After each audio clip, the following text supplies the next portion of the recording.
am Orlando Jones, and I just want you to know that the Moana Nui Podcast will be starting soon. Stay tuned, yo. I'm Veronica Taylor, and from myself and Ash Ketchum, I just want to say, Moana Nui, I choose you!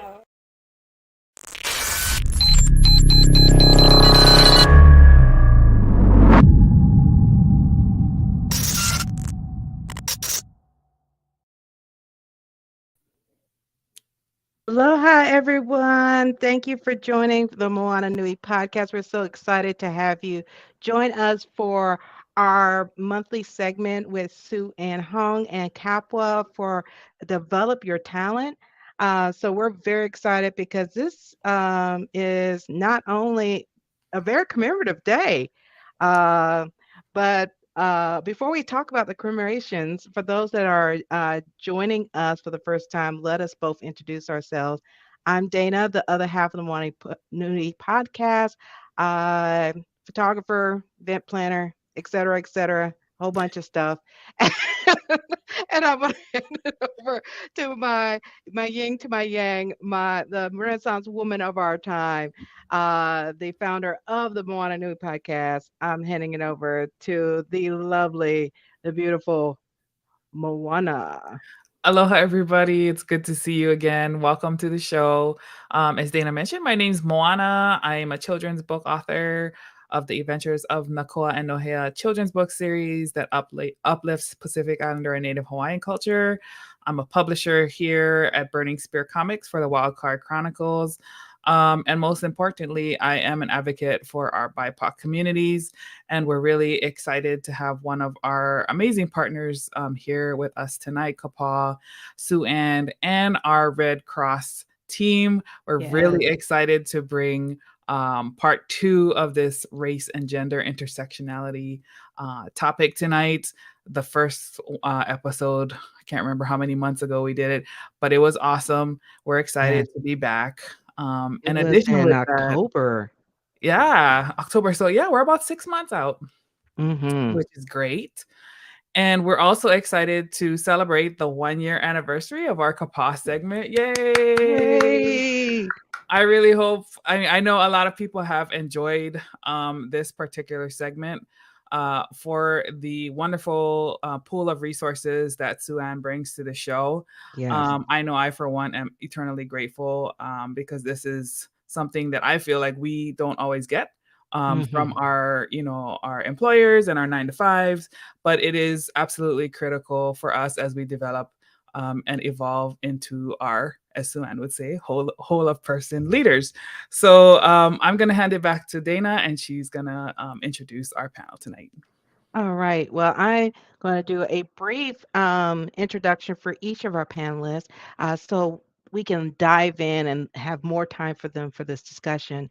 So first, we're going to introduce Anna.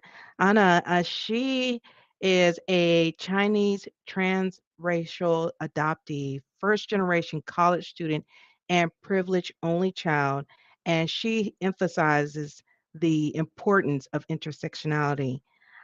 With her various positions in research, nonprofit, healthcare, and hospitality, and is currently serving as a DEI admin analyst at the American Red Cross.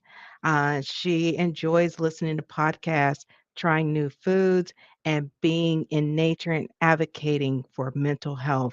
So let us welcome Anna, along with, of course, I have to bring Sue Ann up front because she is our conductor of this beautiful orchestra of a panel. And next, we're going to also have Anjana. She's serving as the Director for Diversity, Equity, and Inclusion for American Red Cross National Headquarters.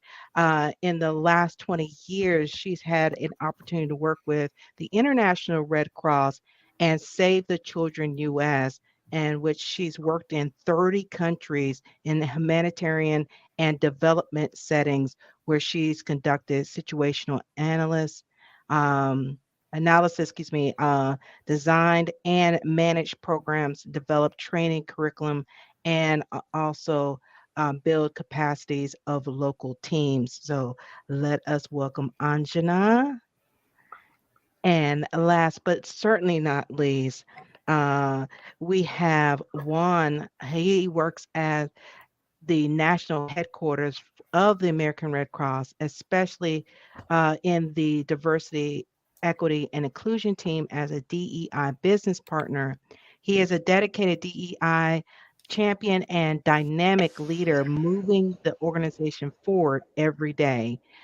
He is a native English and Spanish speaker with proficiency in Russian, with a wide range of skill sets that include employee engagement, metrics quantification, diverse talent acquisition, social media marketing, impact communication, marketing campaigns, and project management. And if you've ever watched the show before, one thing I've always said about any of our panelists that Sue Ann brings on, nobody does just one thing.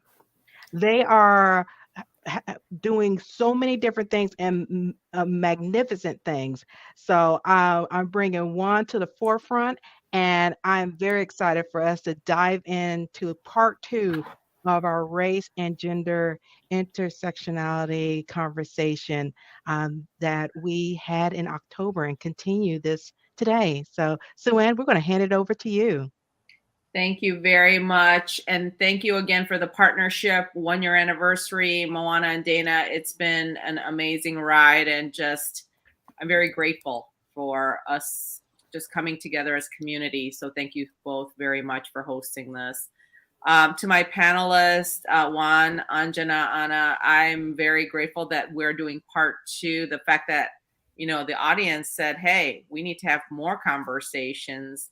I'm just excited that we brought you all back. Yeah. I do want to take a moment, just a moment, because today is also the anniversary of the Atlanta spa shootings, and there was a lot going on in Atlanta. I didn't get a chance to go today to the commemoration, but I do think that we should have just a moment of silence to be respectful to those whom we lost and to honor them. So just a moment of silence.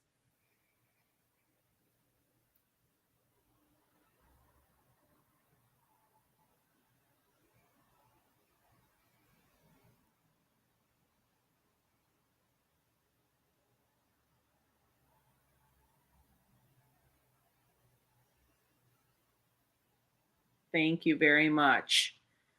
All right, with that, let me go ahead and start the conversation, with the anniversary being what this is. I'm curious, Anjana, how do you feel about the anniversary? What comes up for you?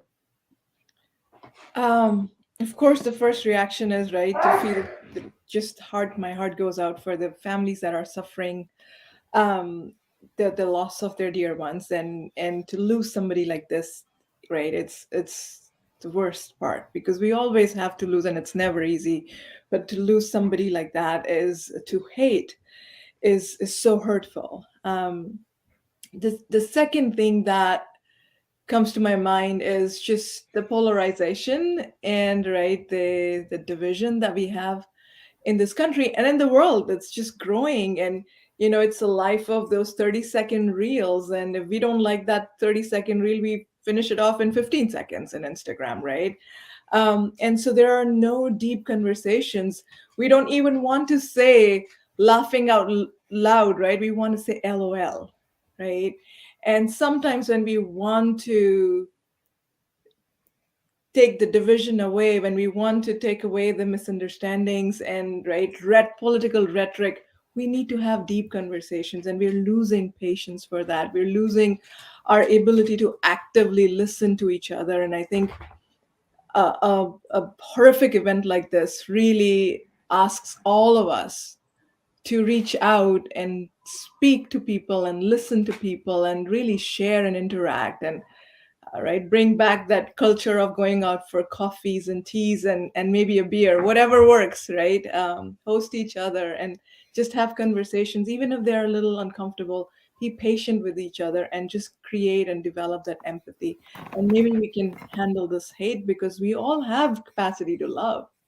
So you bring up such great points. I think the key thing is like it's the humanity. I feel like sometimes we seem to gloss over in this virtual world where it's just a square box, right? So I love what you said about the fact that we really need to listen and with empathy because we're still people at the end of the day, right?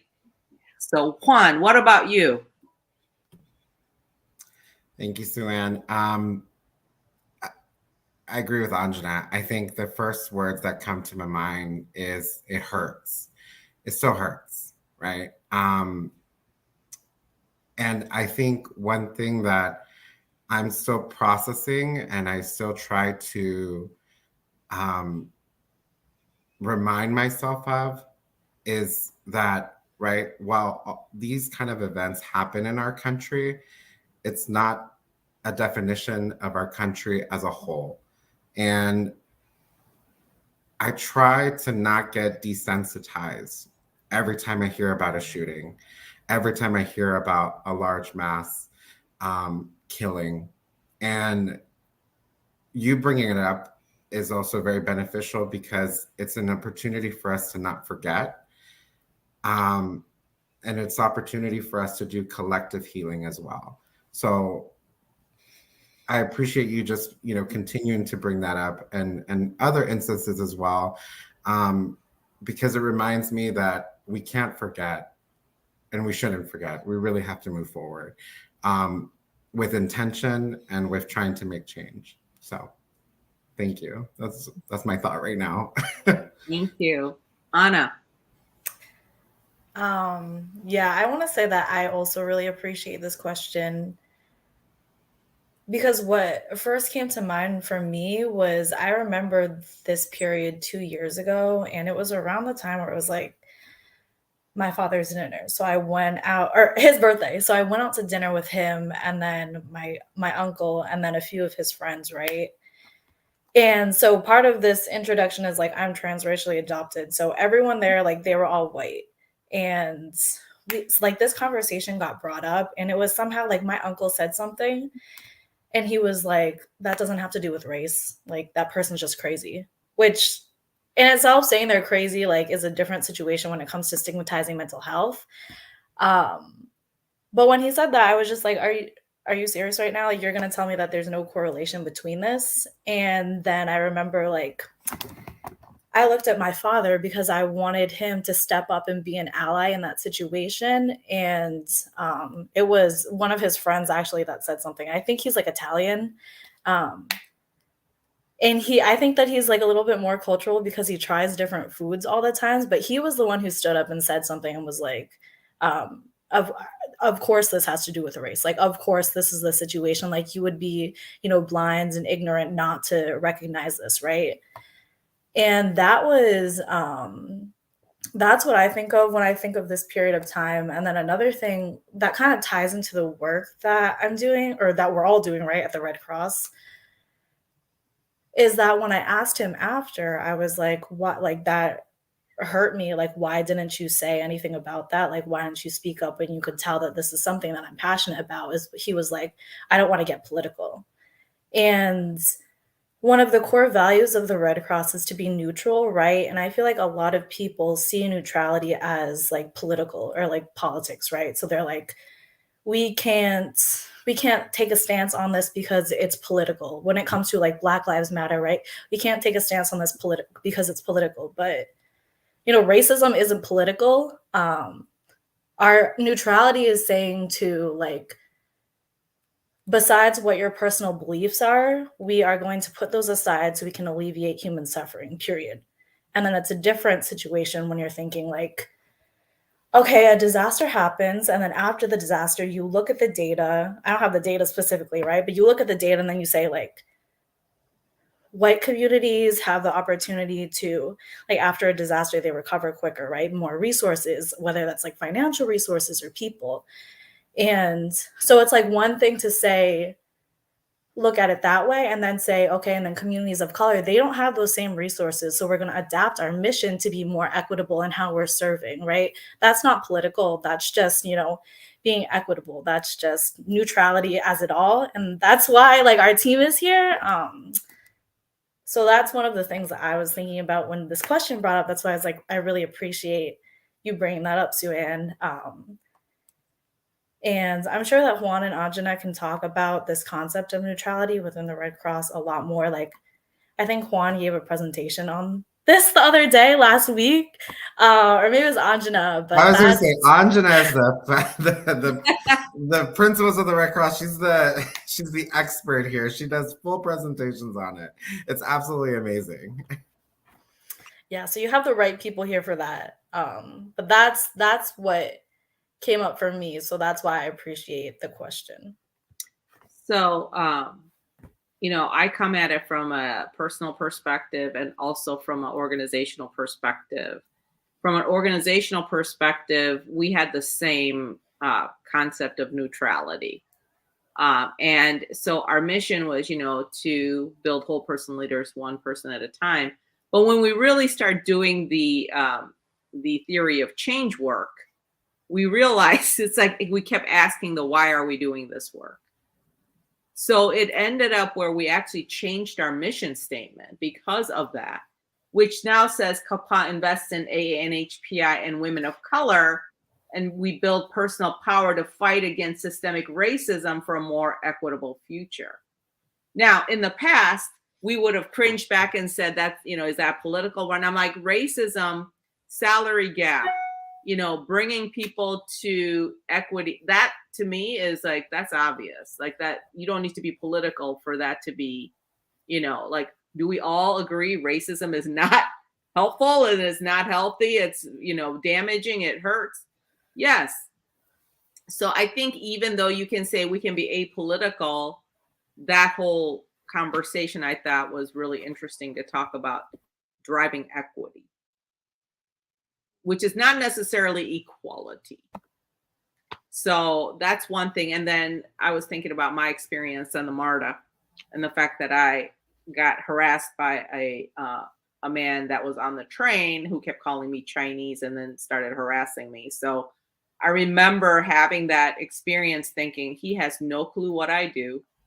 He doesn't realize I run a nonprofit organization for Asian American women and women of color.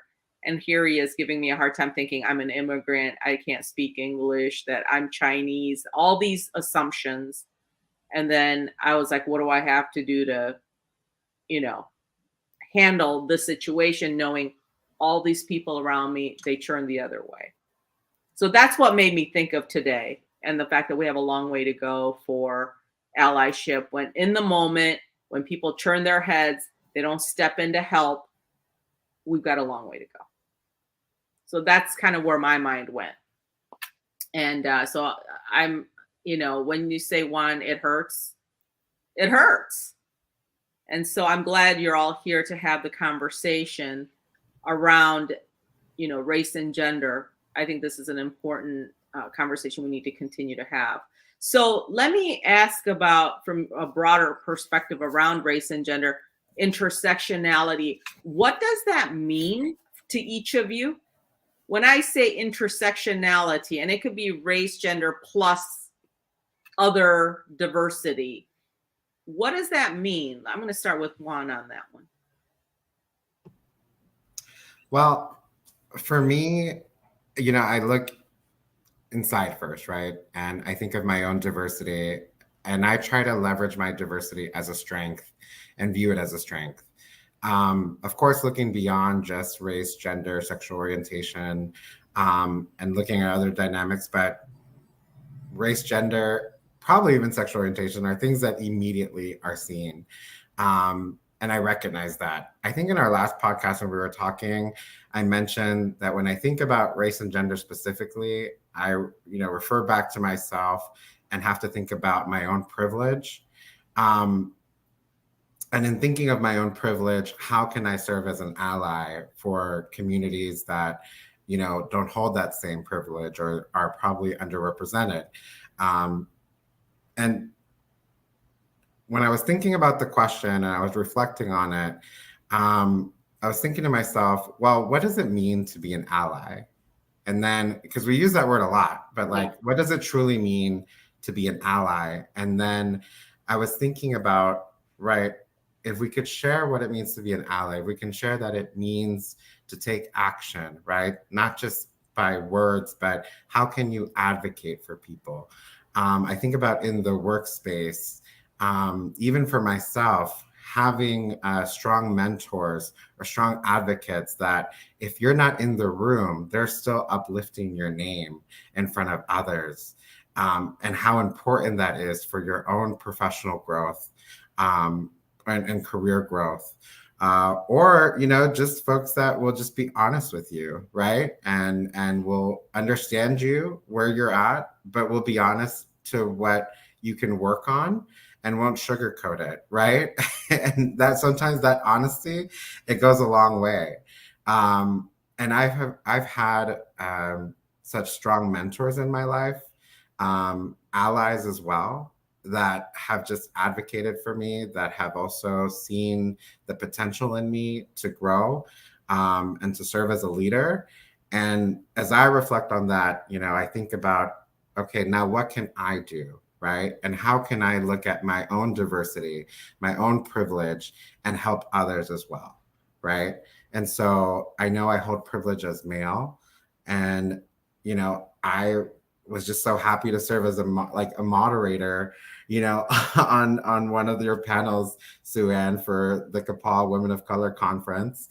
But I took that role so seriously. I practiced, and I was so nervous, but I did it with intention, because when I think again about allyship, I want to come to the table ready and prepared and ready to learn as well too. And I wanted to come, you know, not just, this is probably a bad word, half-assing it, right? I think that was a verb. But so when I think about that, for me, it's just that taking that extra step and, you know, starting to tell people, right, like the how and what are some tangible action items that they can take to truly be allies. I love it. Well, ally is action, right? That's allies equals action. It doesn't mean passive. And to your point, if you recall the data portion of the conference where, you know, leanin.org talked about allyship, where people thought they were being allies. But when you ask the woman of color, they're like, no, because it's not active. They're saying they are in attitude, but that doesn't back anything up with action. So there was this huge number of a gap as far as who is an ally and what does an ally look like. But it was a lot of inaction. So to your point, I appreciate what you said. Anna, how about you?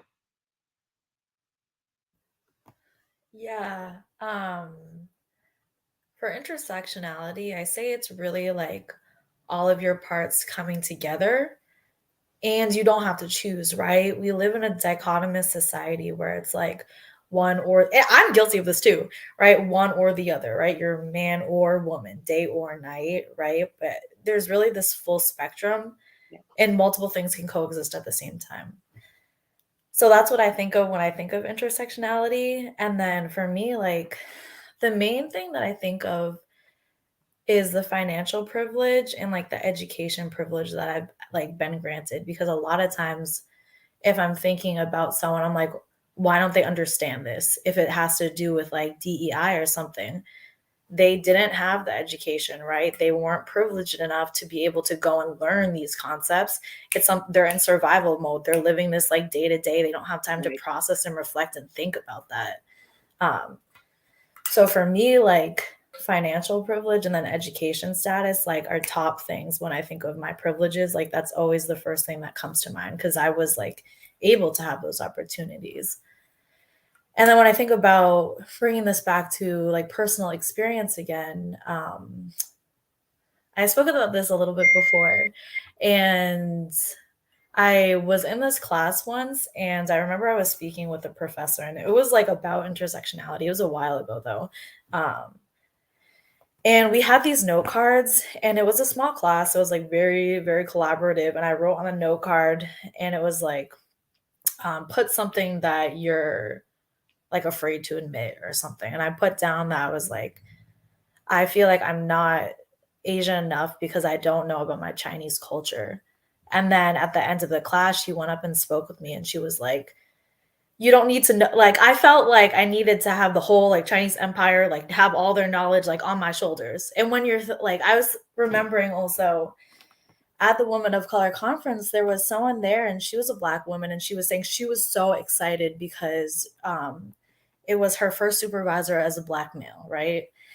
And she was saying that she was so excited, and he was like, you can't screw this up. Like, all the Black people are on your shoulders right now. And then she went home and told her dad, she's like, guess what they said to me today? And her dad was like, they ain't wrong. He ain't wrong. Like, so that's what I felt like I had to have with like my Chinese roots, but I didn't have that. So when she told me that, it was like a million bricks off my shoulders, right? Because it was like validating this whole life's experience where it's like, you're not enough. You're not Asian enough. You're not white enough. You're not like X, Y, and Z enough. And like, this was finally and another thing about that conference I'm thinking is like this phrase, name it, claim it, tame it, right? This was the first time that it was named for me. So like after that, you can claim it and then, you know, have the ability to change it after that into however you want, and turning those adversities into advantages. So, you know, intersectionality in that aspect where it was like never truly fitting in. And it wasn't until I got older and actually like was connecting with a lot of people who are either like biracial, bicultural, multicultural, or multiracial that I just didn't feel alone anymore, because I was also looking at it from a very dichotomous perspective, because when I did find like transracial adoptees who are Asian, I'm like, I don't feel like I relate to them because like the people that I connected with personally, I felt like they were very invested in the white community. And I was like, I feel like I don't relate to that. But that was still a dichotomous perspective, right? Because there's so many experiences beyond that, people that are like multiracial and multicultural, and that all of these experiences can coexist and come together and be who you are, right? That's what intersectionality is. Right. So that is, yeah. I think the ability to sit in all those things that are complex and not have to put yourself in the box. But like the census makes you do it, right? As an example, like census, you have to pick. I just want to go check, check, check, check. You know, like I want to check all these different boxes, but they have to count you as one thing or another. So I think it perpetuates when it's like that, where you have to be put in a box. But to your point, in reality, as people, we're many things. Yeah. I never knew how to answer the census when I was like younger too. I was like, I don't know what to choose. Like, that makes sense to me. And I still have trouble with the census because for Latino ethnicities, right, you put down Hispanic, Latino for the ethnicity, but then the race, like I look at myself and I'm like, okay, so I guess maybe because I'm lighter skinned, do I put white? But I've never been afforded white privilege. So how can I check that box? Or I never felt like I have. And so, you know, I usually just put other, and then I just put Hispanic, Latino again. And so, but it's so hard to sort of just fit into a small box. Yes. When truly, right, we're very all much super diverse. Absolutely. Anjana, how about you? Well, so much to process already from what has been said. I'm so appreciative of the comments and so much wisdom. So fortunate to be working with Anna and Juan every day and to learn from them. And I agree with everything that has been said. Right? It's not black and white. It's not right. You just sort of float from one place to the other. And also race and gender can be different in different contexts, right? When I look at myself, me as an Indian woman in Delhi, India, right, where I'm in my culture, I can speak my language, I can navigate the politics so much better, right?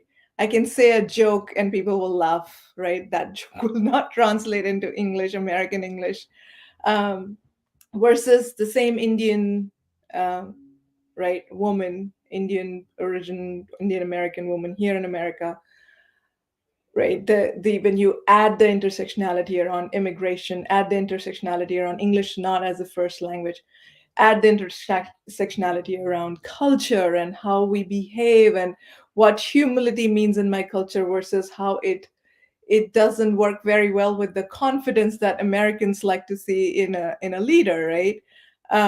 It is just two opposing thing. I'm always, right, like I feel if um if I'm too confident, then I'm not being humble, which is what my parents taught me to be humble, right?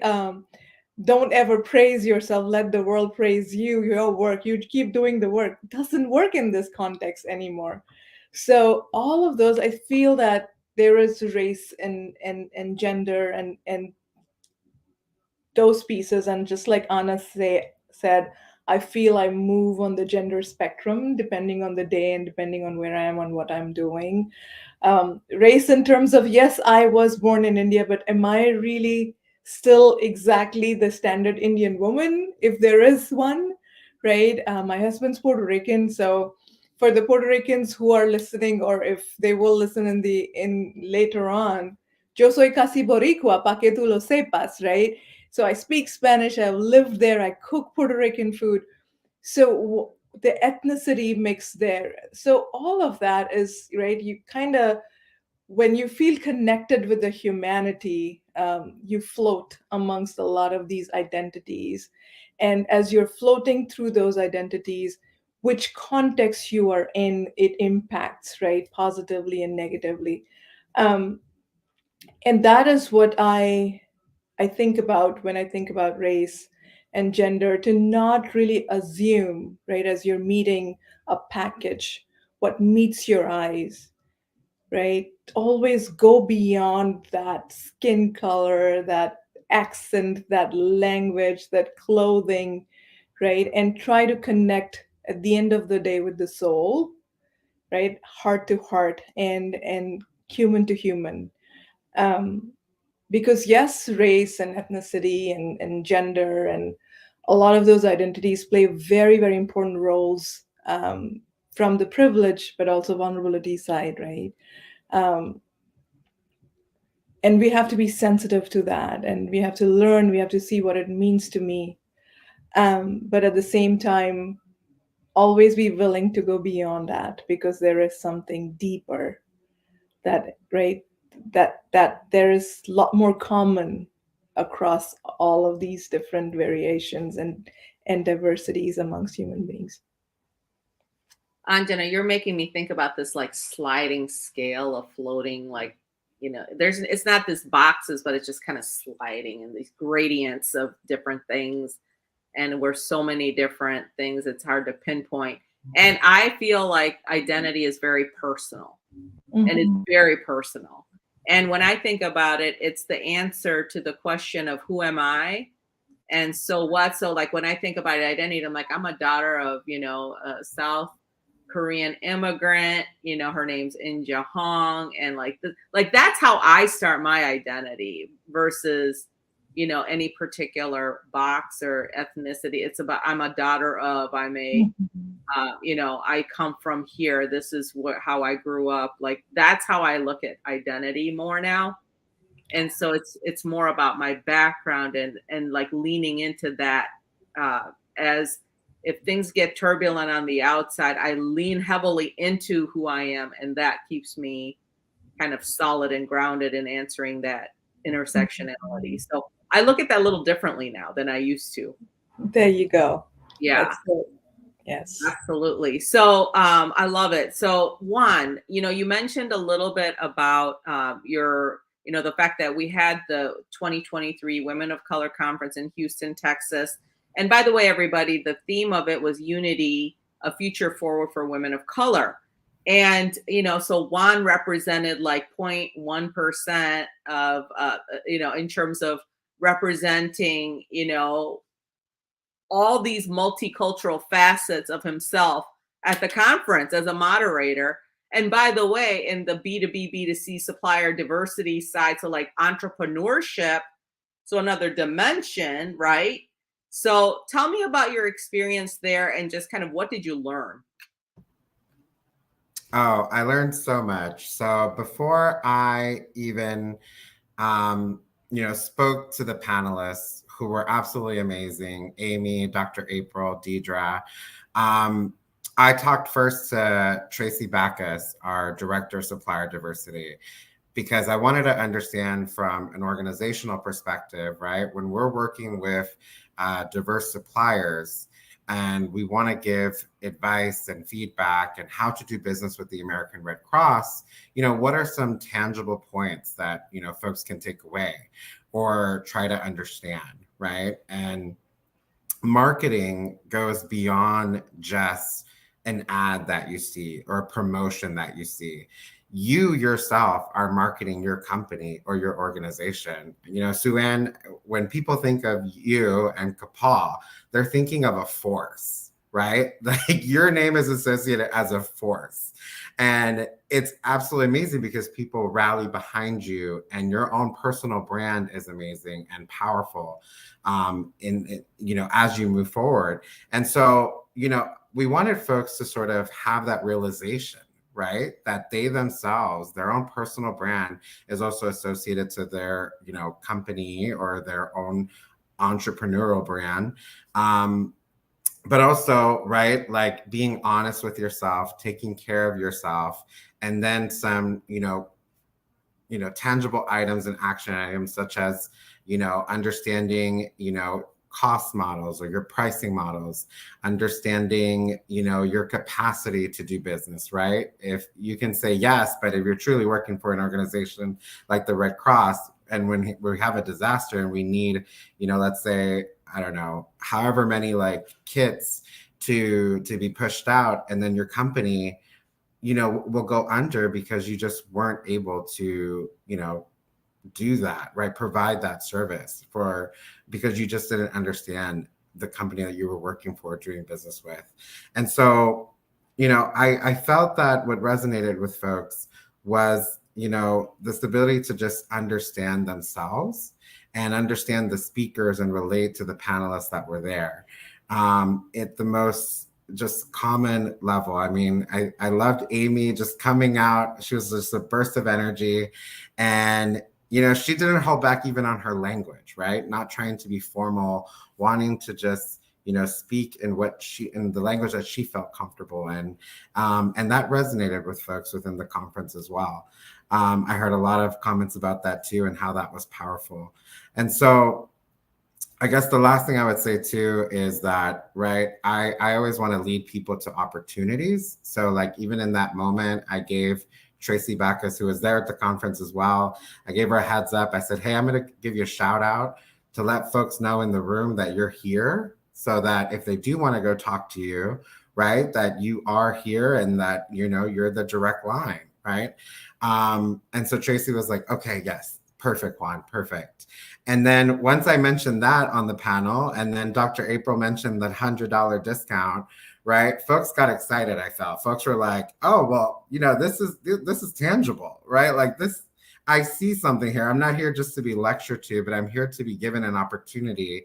And, people are really trying to invest their energy in me because I attended this conference. And I felt that what I loved about the conference as a whole is that it was very intimate, and the unity piece was definitely there. I felt like I was just hanging out with family members, the whole time, and folks that I didn't really know that well, but by the end of the conference, we were all hugging and just like saying our goodbyes. And so definitely a lot of learning moments, but I hope what folks took away is that there was investment in the energy that they're bringing, the entrepreneurial spirit, that they themselves are, their own personal brand. And that, three, the panelists, were really just showcasing their own stories and their own journeys and how to, get folks to move and market themselves better as they want to grow their business, but truly being honest to themselves and to their brand.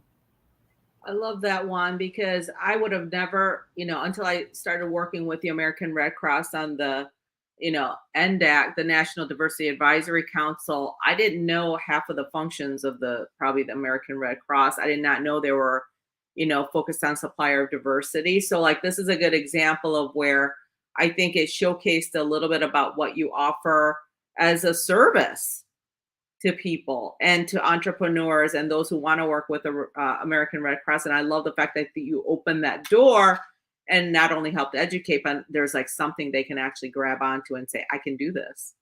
So, and then the hugging was just extra. Right. it was the cherry on top. That was just extra. Yeah. And so that's great. Now, Anjana, your role is a consultant. So I wanted to explore that a little bit.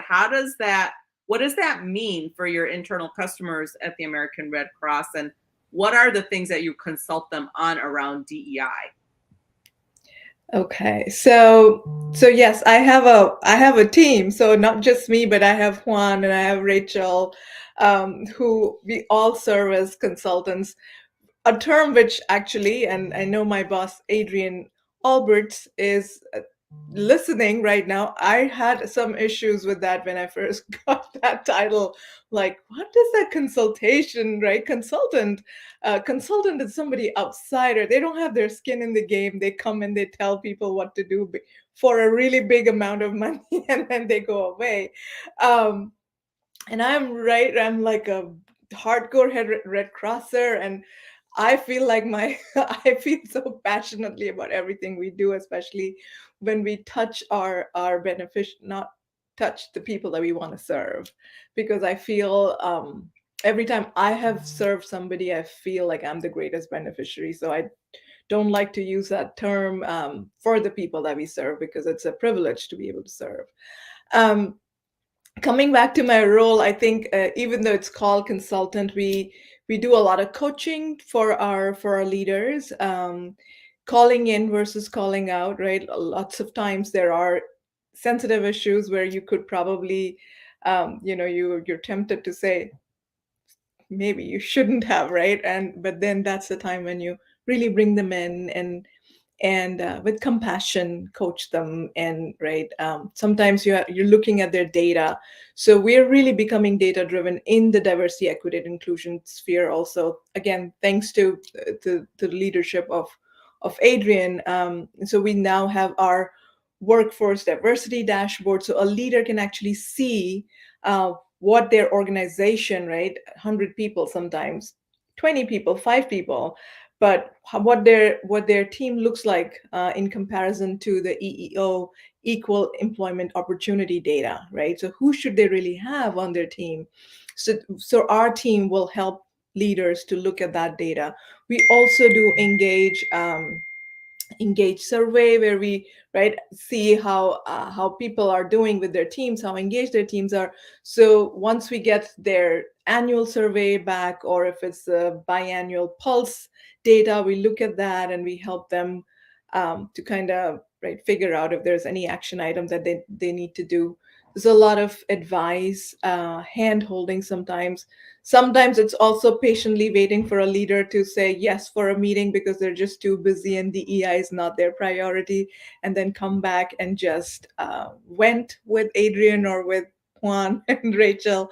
So there's a lot of patience, compassion, sensitivity, right? Empathy that comes into play in this job.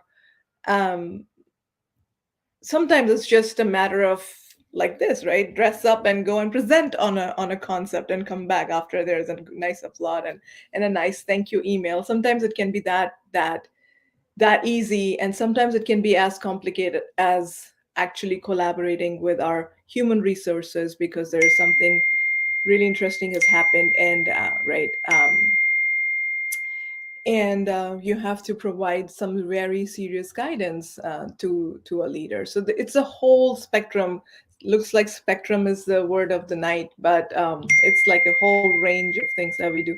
Am I missing anything? No, I definitely agree. I think as we've been reflecting on our work, we've been coaches, we've been mediators. sometimes a leader can just call us or call on me and just say, hey, this situation happened. What are your thoughts? Right? Or sometimes I get a call and someone just says, I just need to brainstorm this with you. And it's a brainstorming call. And right, I think the benefit to having DEI business partners in an organization is that it truly is more than just consultant. We know the American Red Cross better than any other, external consultant could know us. And what I've heard from people come back and say too is, what I loved about you coming in, Juan, and doing a presentation or this DEI learning is that you knew what I was talking about when I said X, right? So it could be when they talked about training services or biomed or, disaster cycle services or even international service armed forces. These are all so many different facets of the American Red Cross. Yet we, the internal consultants, know that. We know the Red Cross language, we know the Red Cross speech, and that resonates with people because not only do we know DEI, but we know what really truly impacts the organization as well, and the work that they do so they feel seen, right? So it's not, like you said, just like an external, company coming in and saying, do this and that with no true understanding of what it means to do the work at the American Red Cross. Absolutely. And by the way, just as looks like Moana posted the American Red Cross, their supplier diversity website. So that link was put out for everybody to check out. So please go ahead and use that as a resource, everyone. It's a great opportunity to find out more about the American Red Cross. So with that, Anna, can you talk a little bit about your individual journey? You gave a little bit of a background that, you didn't exactly grow up in an Asian culture, right? So how are you navigating that part of yourself in terms of, your environment that you grew up in, the people that you were surrounded with? How do you get to that, the who am I question, and really navigating through that as an AA and HPI woman? Yeah. Well, before I start, that's also interesting is that like women mostly refer to who they are in relationships. So they'll be like, I'm a daughter of this person, I'm a mother of this person, like I am this to this person, like in relationship to someone. And then men often don't do that. So then a lot of times it's like when you strip away that status or that relationship, who are you, right? So that's something that I thought of. But yeah, so I would say I'm a very introspective person. So I'm like, I still will like go and journal and do like a lot of reflecting on this answer, and it may change. But for me, like I have no hesitation, like full confidence when I say like I'm a woman of color. Like I always say that, like clear, confident. But then when I say like I'm Chinese or like I'm Asian, something in that still is like I'm still in that exploration and that identity phase, right? I don't have that same level of confidence because I don't have the history of it. So part of that is really just like the exploration when it comes to that. I mean, part of it is also thinking about the stereotypes that are put on us, right? Like if you're supposed to be very submissive and quiet, or the dragon lady and like exotic and mysterious but kind of evil, thinking about like those stereotypes or image stereotypes as opposed to like stereotypes where it's like you can't drive or you're good at math, so like that. So thinking in relation to that, and then the intersectionality when it comes in, right? Like I can be submissive in this context, or maybe not submissive, but I can like allow someone to have the power in this context, and then in this context completely different, right? And also thinking about the identity, like thinking back on the experiences that have led up to these beliefs, and a lot of them are unconscious, right? So like what is it, like 97% of our beliefs are unconscious or something like that. So a lot of it is going back and healing from these experiences, from the racism, right? And the racial trauma. I remember when I was like, my elementary school was predominantly white also. And I remember like my elementary school, and I remember I was younger. I was talking to like this young boy, and he was like one of the like popular people in the class. And then his brother came up and he looked at me and then he pointed and he was like, "That's an Asian!" And then he ran away. And then I was like, after that, I went home and I was like, I wish I had like blue eyes like my father. Like I wish my eyes weren't so small. And then even before that, right, all that like pre-verbal, like those emotions that get stored in your body, going back and kind of like rewiring those experiences. So yeah, kind of like it's a combination of different things. And then also thinking about the culture, right? There's so many different aspects that I love. Like I love that like Asians are foodies, basically. And I would say like that's part of my identity, really. I love to eat. And also just like the concepts of mindfulness and self-discipline, right? And community. Because I was raised in, or like the context like that I brought upon myself is to be like very independent and like project focused. And it's like you need to be perfect and like very independent. And then when you think of like other philosophies that are very community oriented, right? How that African proverb where it's like if you want to go fast, go alone. If you want to go far, go together, or something like that.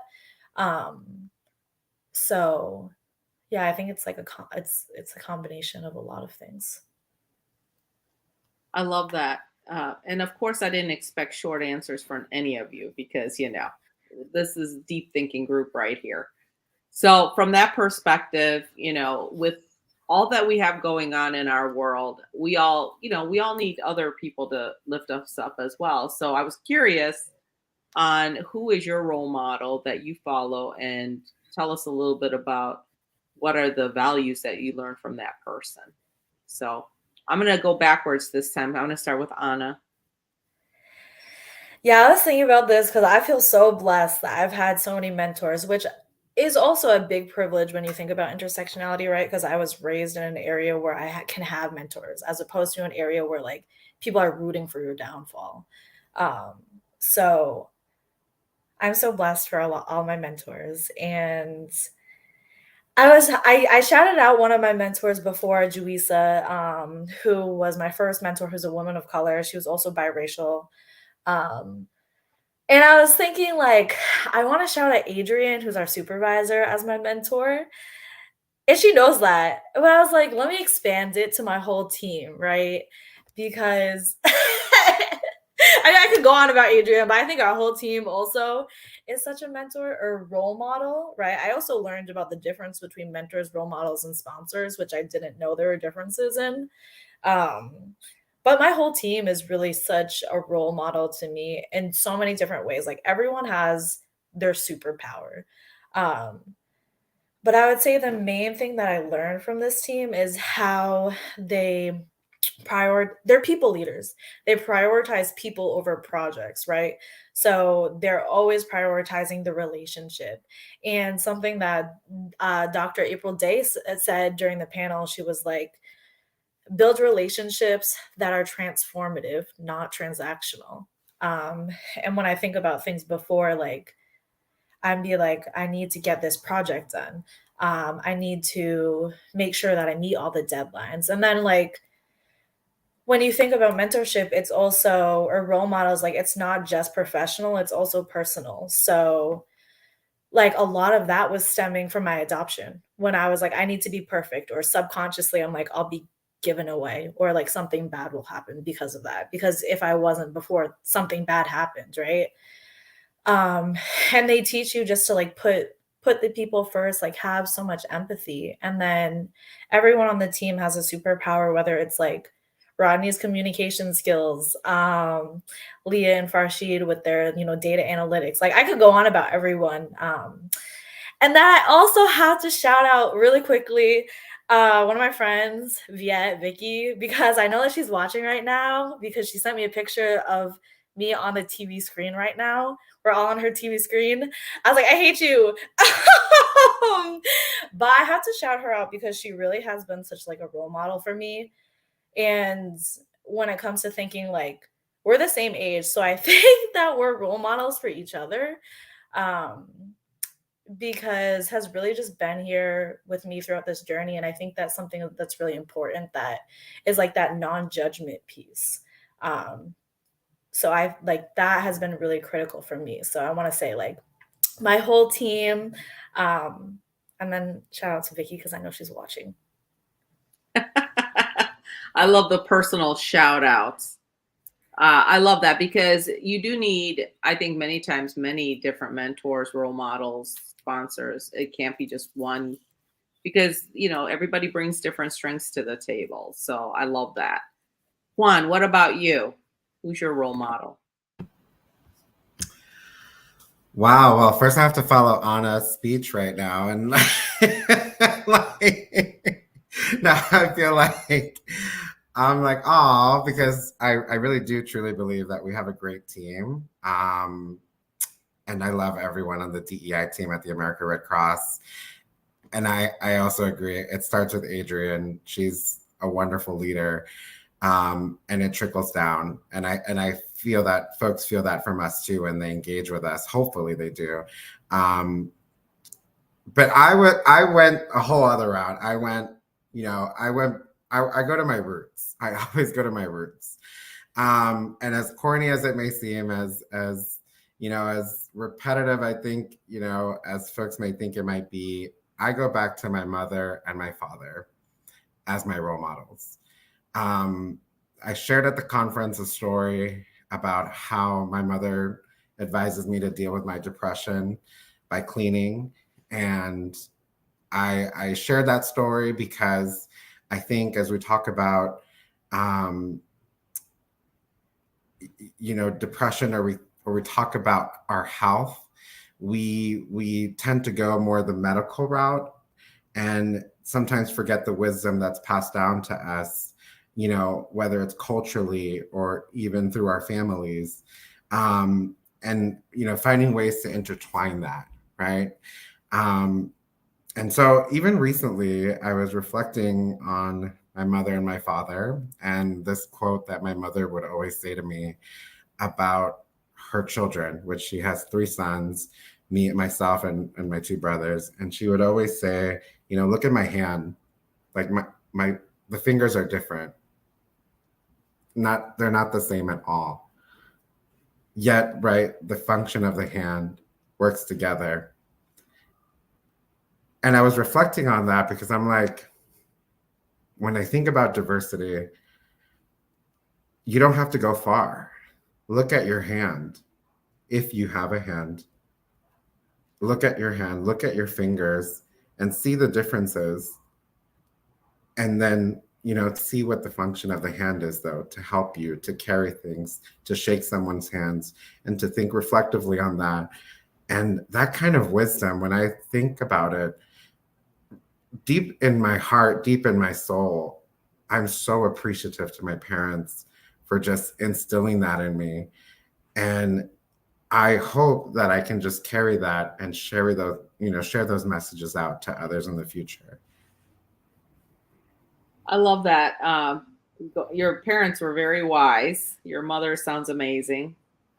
So from a perspective of diversity, yeah, you're right. We just have to look at our hands, and you don't have to look far. I love that. Anjana, how about you? Yeah, so it's interesting, right? How Anna and both Juan had both ends of the spectrum. She's talking about here and now, who, right, her role models are. He's talking about his parents, and I was thinking of everybody, but I think I also have to say a lot of who I am today is really because of my parents, right? Everybody continues to pour into me and right continues to make me better, but the foundational part that I am, I think, is that is built by them. And Papa was all about service, just going out and taking care of people, anybody who's in need, whatever that meant, right? We weren't very rich, but any relative was sick, so he would be the first person in the hospital to visit. Or if somebody didn't have money, or right? So we grew up with that kind of a role model inside the house. And the other thing that had, and Juan, actually, you helped me make that connection today just now. So this is breaking news. I didn't realize it until today. That I think my DE and I, whatever that is within me, really was put into me by my father, because we were growing up in Delhi, where still casteism had its roots, right? You still had people who came to help in your home. Or so when I was growing up, we weren't rich, like I said, but we even in a middle class, we had at least 5 different people that came every day. Somebody, right, to do the gardening, somebody to take away the trash. We never touched our trash. They would come into the kitchen, pick it up, and take it, right? Somebody would come to cook, somebody would come to just clean the dishes. So there were like somebody who would drive your car. And the cleaners and the trash pickers were not allowed to really sit on your sofa, like if that was the norm. But Papa would sit with them on the same sofa, would drink, right? People will not use the same utensils. Um, but we saw Papa doing all that right from the beginning. And that was always very impactful for me personally. If, right, you always, right, take rickshaw pullers where people are pulling your rickshaw manually and you're sitting in the back. So that was a very common mode of transportation for us. But Papa would always make friends with them, no matter what. He would always find something to connect with them, and that ride would always become very friendly, because now here is this interaction happening at a very egalitarian way. Even though he's doing the service for us, which was not at all egalitarian, but then the level of communication would be, right, jokes and, right, very respectful interaction, which was not the case for many other people. And so I think that for me, for the rest of my life, I couldn't see the difference in the caste or socioeconomic status. And so that equality piece and inclusion piece was, I think, put into my heart right from there. And mommy was a nurse, so just taking care of people, right, healing was a big thing for her. And whether it's emotional or physical, that was always faith. Mommy was really big on faith. So faith's become a really big part of who I am today. So I'd say, right, for this podcast, for the minutes that I have, I think I'll leave it as with my parents. Thank you so much. You guys, that time went so fast. My heart is absolutely full, and everyone, you can now see why I love working with these amazing individuals at the American Red Cross.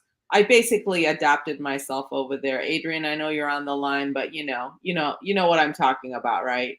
I mean, I have literally adopted myself into, I feel like I'm part of the family over there. So I appreciate the sincerity, of the authenticity and transparency of who you are, really. I see you.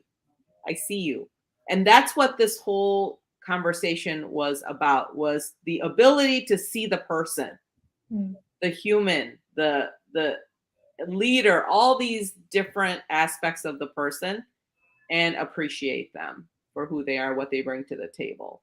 So with that, Moana and Dana, do we need to come back on? I know I'm running a little late, but I just love the conversation. I could probably go on for another 30 minutes. No, we are happy you are perfectly to facilitate fine. this conversation. Like, we love it Yeah. too. Like, keep going. I can go. This is how I was at the conference. I'm like, I don't care how long these panels are going. Let's keep going. But I think one thing that you just said is really important, is seeing the person for who they are and where they're at. And like, that was my biggest takeaway when I told my boss about this conference, is that this is the first, like, you can go to a lot of different conferences and they will have skills development. That's all fine and good. Yes. But this is the first conference where I actually felt seen, supported, and surrounded by a community that was genuine and really was offering themselves as resources to help all of us, uplift together. And so I just want to thank you so much for that. and for being our wonderful fairy godmother. So I just wanted to we had this piece specifically commissioned for you. Yes. To Special thank thanks you. to artist Michael Watson, who also designed the Moana Nui logo. We reached Moana. We reached out to him, and Moana was like, "You are known as the fairy godmother," so we let him do his magic. Well, thank you for that. That I never expected that. That's for sure. Thank you so much. That's really cool art there. It's gonna be the new logo for your show. That is hysterical.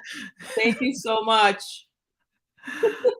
Thank you to Mike as well for doing that. He always he entertains all of our wonderful requests, and he just knows just how much our community means to us, and wants to help us celebrate all of you in just our own special way. So Yes, yeah, I and just want to as say thank you all. exactly, and so, and how you were asking everybody about like who inspired them. You don't realize how many people you inspire. You are that mentor, you are that inspiration.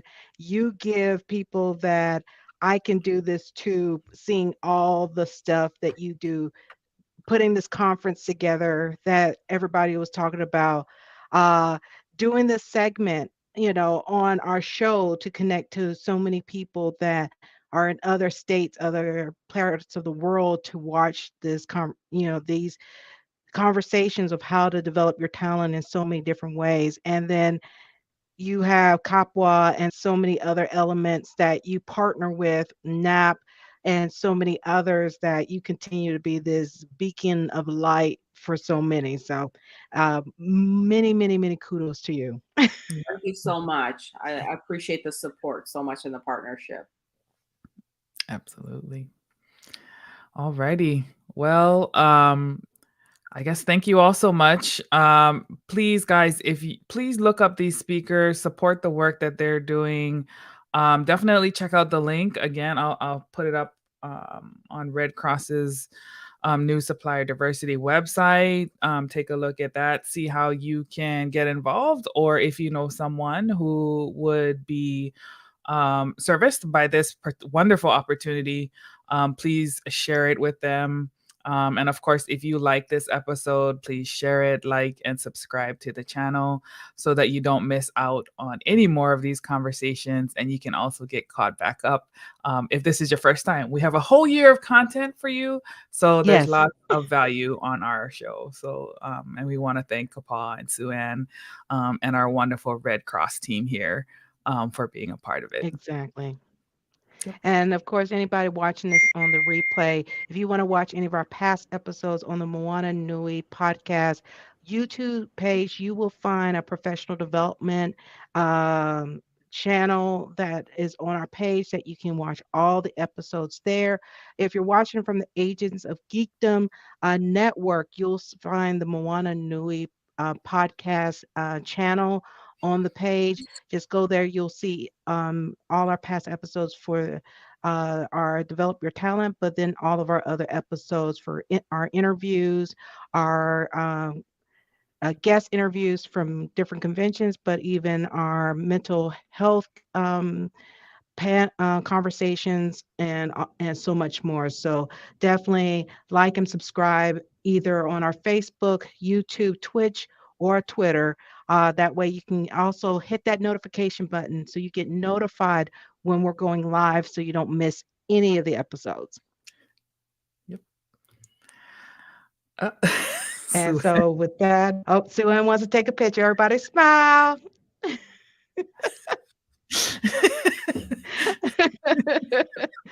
And with that, everyone, thank you for tuning in. Definitely please tune in next Thursday. We'll have our episode at 7 o'clock with our guest right there that we'll be interviewing. We'll have Justin Cook. the voice actor, American producer, best known as Yusuke Urameshi from Yu Yu Hakusho. We'll be interviewing him along with Phil Lamar. We'll be interviewing him. He's best known for being Green Lantern and the voice of Samurai Jack and much, much more. And then also interviewing Fred Takascore, who is best known for his voice as the Hulk and Beast in the animation of both DC and Marvel cartoons, and so much more. And then also Mr. Ramsey, we also interviewed him. He is one of the founders of Rooster Teeth. If you're not familiar with them, they're their own channel that started off providing content, and they're best known for a series called Ruby, RWBY, that is very popular, have several seasons for that. So tune in at 7 o'clock next Thursday to watch that. And then at 8:30, we'll have our Moana Nui After Dark panel coming to talk about Creed 3. So they're going to talk about the different aspects, both for mental health, about ableism, and so much more that had those conversations within that movie. They'll be diving deep into that at 8:30 next week. So definitely tune in next week so you can hear all this great conversation once again. But thank you everybody for tuning in, and I hope you all have a great evening. Bye everyone. Bye-bye.